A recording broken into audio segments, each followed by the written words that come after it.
Hello everybody, this is Sunshine, who's going to work with us just to demonstrate a couple of things. As I said, first part is observation of the dog while he's walking around. You can see that the dog has still a little bit of a tense body size. The ears are still paying a lot of attention.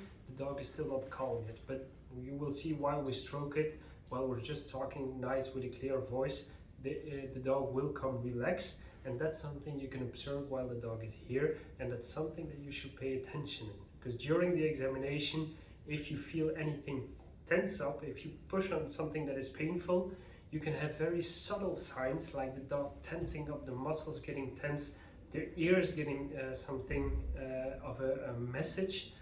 You can see now something happened outside. The focus went outside. Usually when it's painful, the focus will be on the pain and not on something outside. So just know the dog that you have in front of you. Just by observing the dog while you talk to the owners, you get a feel for how the dog responds, how the dog communicates. And that's something very useful for your orthopedic examination. While you're observing the dog, a couple of things you can take a look at is how the dog stands. Usually when the dog is laying on one leg, it will just very slightly lift the leg a little bit up, just like this, so it will favor the other three legs. You can see that in front as well. It will favor, just like this, it will favor the other legs, which means this leg is painful. Or if it lifts this leg a little bit up, it is painful on this leg. That's something to pay attention of. As well, when the dog is walking, a very clear sign that you can see is how the body weight is shifted.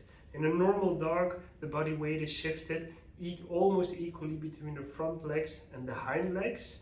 Sometimes it's like 60% front legs, 40% hind legs, but you can see it's a very well balanced position.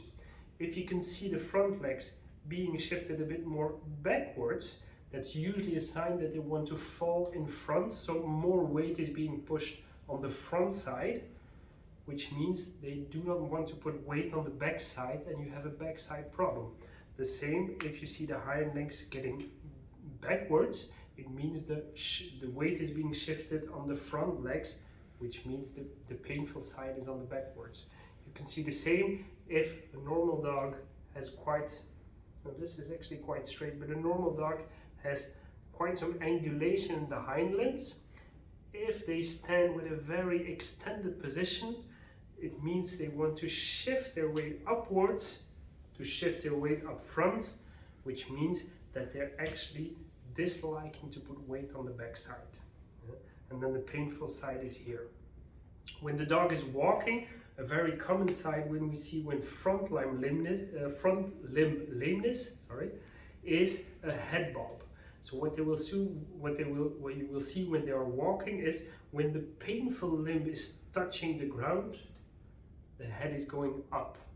When the other leg is touching the ground, the head is going back down. So they're trying to shift the weight from the painful limb toward the sound limb. So what you will see is the head going up and down on the sound limb.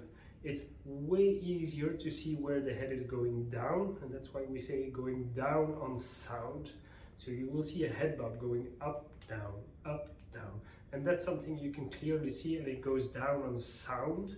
So if you see the head going down on the left front leg, it means they're avoiding the right front leg and that they're lame on the right front leg.